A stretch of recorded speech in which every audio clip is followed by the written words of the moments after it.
sure many of you can predict what would happen here. So what's going to happen whenever the Mentos goes into the drink? It's got to make a little geyser, right? So notice that I have one that is Dr. Pepper, one that's Sprite. So you know that the geyser is going to occur here. Why does it happen? Okay, so think about that.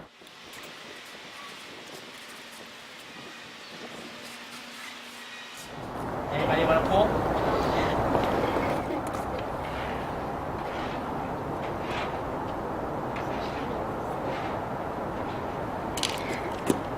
Oh.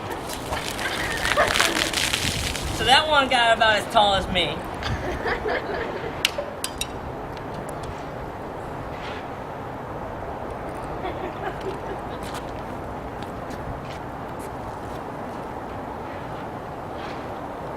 And the Dr. Pepper, not quite so much, okay? And if you really want to do this at home, what you want to do is you actually want to use diet, not regular, okay? Because you have a lot less sugar, okay? Essentially, all I have here is an alcohol that I'm pouring in a 5-gallon jug. And as I do this, I would like a volunteer. Anybody? All you have to do is just shake this up for a little bit. So what do you think is going on there? As it's agitating, it's expanding. You're feeling it expand, right? Yes. Go ahead and hand it off. Have somebody else shake it up some. Yep, shake it up. Okay? So what you're telling me is that you are evaporating that ethanol, right?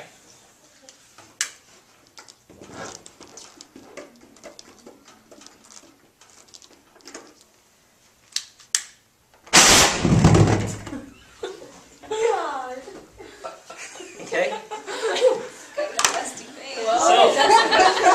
So your evidence is right there. It burns, okay? You don't see the vapors, but you can test it, right? You can test it. We tested it, and what did you guys notice?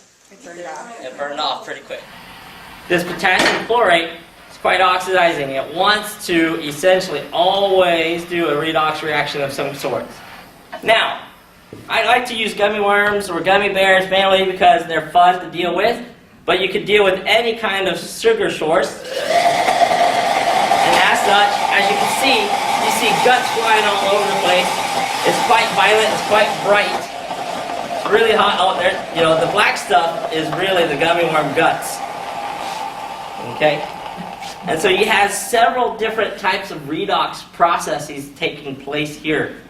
So what I have here going on is I have rust, which is iron oxide, and I have aluminum powder. Now with most reactions, you have to put in a little bit of energy in it for it to go. But you'll find that this is going to be, sort of shockingly, an exothermic reaction. Surprise, right? Fire, me. Two things that you want to look for whenever this goes. You're going to see a lot of fireworks that are going to come off the top. Also try to pay attention down here. You're going to see that this reaction is going to form molten iron. Okay? So if you're paying close attention, you're going to see a droplet come out of this fire pot, and then you'll actually get to come close and you'll actually see this red hot molten iron that's going to be collecting in the sand. Okay?